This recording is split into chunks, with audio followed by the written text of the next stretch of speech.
Yeah, that's right. A very cold night in store, and it appears the bus that takes people to the shelter is making additional rounds tonight. You can see it right here. This is at Coronado Park, one of the main pickup spots. A spokesperson for the shelter says that their shuttle last night didn't make it back until 11 o'clock due to very poor travel conditions.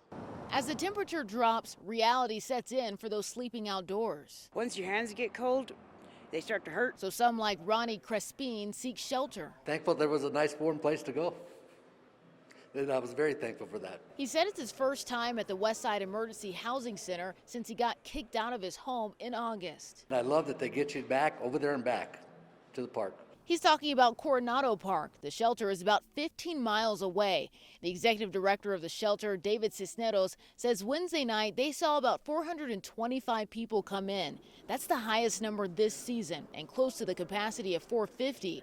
And that's compared to about 325 the night before the winter storm hit. But getting people indoors was challenging. The major issue was it took a long time for us to get them back to the shelter because of the traffic and road conditions. But ultimately, we did get everybody here. There's a bus that stops by the park about every hour starting at 2 in the afternoon, and the last stop is normally at 7. But even when it's freezing, No, I don't really care much for the shelter. some, like Sarah Cordova, choose to stay outside. I was incarcerated, you know what I mean, for some time, and it kind of reminds me of jail.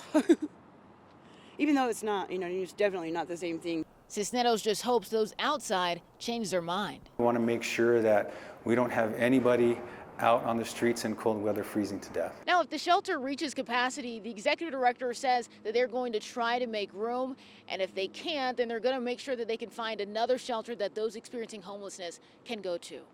Reporting in Albuquerque, Kayla Norwood, KOAT Action 7 News.